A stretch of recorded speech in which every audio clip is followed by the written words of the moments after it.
What's up, you guys? Welcome back to my channel. Thank you so much for joining me. In this week's video, we are going to be delving down into mental health because it is Mental Health Awareness Week, and I thought I would bring this topic up as I thought it was actually very apparent in terms of those of us going through extreme eczema and topical steroid withdrawal, TSW, as I'm sure many of you can relate to mental health issues alongside your skin condition. My name's Layla, and this channel is dedicated to those of you with TSW and eczema. I myself have had eczema since birth, and I went through TSW, in which I managed to heal myself within almost 3 months. If you want to go and check out those other videos, you can check them out up here as to how I healed, what I did, and how I continue my lifestyle in order to have healthy, happy skin. Growing up with eczema, my life was not very straightforward.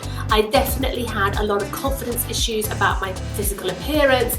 I also had a lot of self-esteem issues, and it would be a common occurrence that I would pick and choose my social events based on the appearance of my skin that day. As a young teenager and in my early 20s, I really just wanted to be the same as all my friends and have a carefree, fun life, enjoying myself, and not have to have the worries and stresses about my skin's appearance and how and when I might actually have a breakout or a flare. And as many of you who are watching this video right now might relate in terms of having a skin condition, I felt very isolated, I felt very lonely, I felt very lost, and I also had very low self-esteem, and I had lots of issues with relationships, be it boyfriends or friends, because I was always thinking they were judging me upon the appearance of my skin. All of these negative emotions would build up inside me, and the stress release that I would have would actually make my skin even worse, and I would have these scratching fits and rubbing fits based upon my mental issues that I had dealing with my skin, and then also as a counter effect, my skin breaking out as a subject due to the stress I was going through in terms of my mental well-being. This overwhelming, vicious circle went on for years, for decades, and it wasn't up until about 2 years ago that I really managed to take control of my skin from having topical steroid withdrawal, that I was actually able to find the root cause of healing my skin from the inside out 100% holistically. So delve down into my channel and watch some of my previous videos as to how I healed my skin, because I still say to this day that going through TSW was probably the best thing that ever happened to my skin.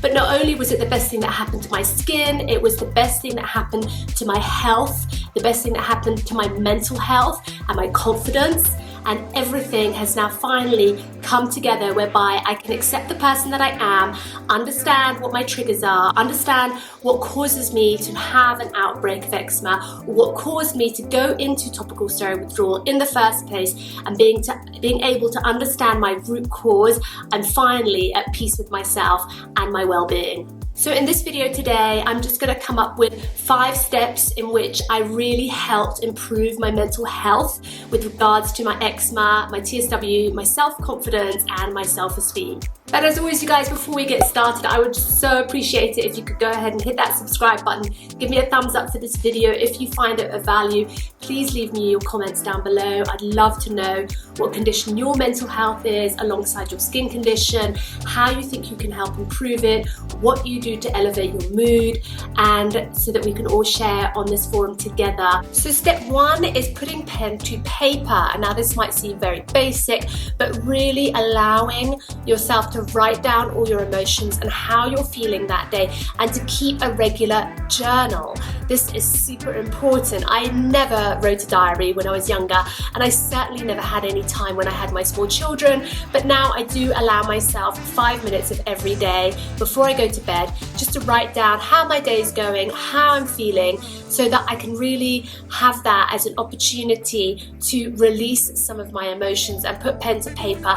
And you'll find it a very therapeutic task that you're doing each day. But within my journaling, I always make 3 notes on each day and each header, and that is one thing that I'm very grateful for, one thing that I absolutely love about myself, and then thirdly is about how I'm feeling that day, so that you have a good balance, so that when you read back on your journal, that it's not too full of sadness and negative thoughts, that you're always thinking about what you're grateful for, and you're always thinking of good things about yourself, and actually instilling this habit whereby you're having good thoughts about yourself brings out that positive energy, so that you're not focusing constantly on the negative and your emotions, but you're actually focusing on, hey, actually I'm kind of a fun person, I can make myself laugh, I enjoy my own company, I found this funny today, this is my personality, and these are all the factors that we love about ourselves.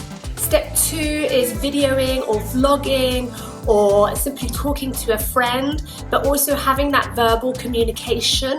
And it could just be talking to yourself in a mirror, for example, and just letting yourself know that you are important, that you are worth every single minute of your day, and that you are of value to yourself, and to have that self-respect that we so need to give ourselves. And that also helps install our self-confidence and boosts our morale and our self-esteem. So I feel talking to yourself, it might be on camera, it might be in the mirror, as I said, or it might just be, to a friend, and just to reinstate and reinstall that, you are worth it, you are worth this process for healing.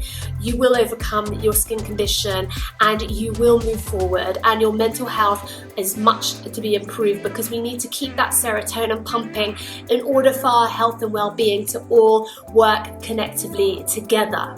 If you are suffering with depression and mental issues, then be selective as well about who you are spending time with, and make sure it's not those that might overburden you more than, say, maybe others that might uplift you. I think being amongst people that are uplifting to you will definitely elevate your spirits.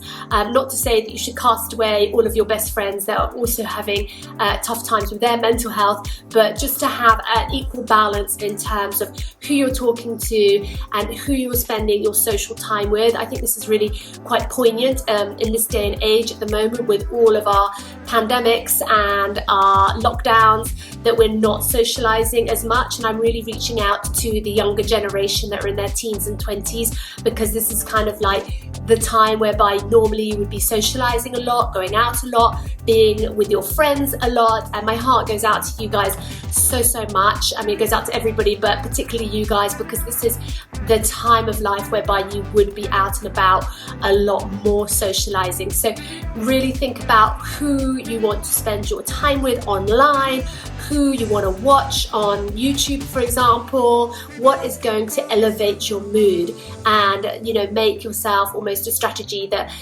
for 5 to 10 minutes every day you're going to FaceTime a good friend and have a good laugh, and just to help elevate your mood and keep everything light and happy as much as possible. Step 3 is playing music. Music is the happiness to my soul and to my heart. I am such a big fan of music. It makes me so happy. For me, it is a massive serotonin release, and I love a good dance in my kitchen wherever possible. I like to crack up the tunes if I'm feeling a little bit down and I've had maybe a bit of a bad start to my day or whatever. I just put on my favorite tunes, my favorite beats, and I have a little jig in the kitchen, be it when I'm making breakfast for my kids or something. And yeah, it really starts my day off in a really elevated, positive mood and mindset. And I feel like if you do that more so in the morning, when you're not quite sure where your day is going to go, or you're feeling slightly a bit on the tired, negative side of things, that just putting on your favorite music can really just jam up the start of your day. And then from then onwards, the rest of the day will be on that really good positive note. Step 4, I sound like a broken record player, but it's exercise. I think I mentioned exercise in almost every single one of my videos, but exercise is so important, because not only does it release the endorphins, but it releases the serotonin. It has been actually medically recognized that exercise can really improve your mental health. A lot of people who have been struggling with mental health issues have really delved into the whole exercise programs, be it online, working out from home, or being out and about.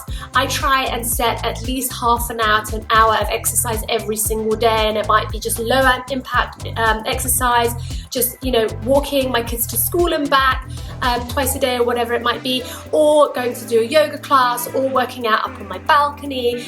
Previous to my TSW, I did not exercise Hardly at all. I would maybe go swimming in the summer and do a little bit of snowboarding in the winter, but I wasn't consistent every day, and I never really realized the importance of exercise and how much your exercise can really elevate your mental well-being. Step 5 is doing what you love. Having a passion, a creative mindset, hobby is so good for you in terms of getting away from the focus of your healing. I think we all need a strategy in terms of our healing, especially with our TSW. However, don't make that the center of your life. Allow other hobbies, projects, and so forth to really be concentrated as to what you want to do that day or what you want to do at the weekend, and set your mind on a little project, even if it's something very, very small, and just allow yourself to enjoy the creative production of that, enjoy actually getting involved in something, and it takes your mind away from your healing. It takes your mind away and de-stresses the clutter that we have in our head. Step 6 is not wasting too much time on your phone and reducing your screen time. The more screen time can lead to more anxiety, and more screen time can actually lead to more depression, as sometimes we see a different picture on social media that it doesn't really depict everyday in real life, and we tend to idolize these personalities and idolize these lifestyles, which may not really be true. This leads me to another small point to say, do not compare your life and your happiness to others. Rate it on your own scale. You shouldn't be comparing yourself to other people at any point in time. You are your own person, you are individual, and your superpower is your uniqueness, and to really embrace who you are and know that you are worth every single second of happiness, and that you are the only one who is in charge of that. So really take the bull by the horns and make your day a happy one, and just don't overburden yourself. Don't over stress yourself out about thoughts that really should not be relevant in this day and age, and just take everything one step at a time and not to overdo it, and just to focus on you as a person and really make you and your happiness and your holistic lifestyle the center focus of everything, and then everything else really does fall into place. I promise you. That's it from me, you guys. I hope you enjoyed this video and found it of value. If you did, please leave me some comments down below. I'd love to hear your feedback, and let me know what you would like to watch from me in my next video so I can put that together for you guys. And until then, I wish you peace, happiness, and healing. Take care now. Bye for now.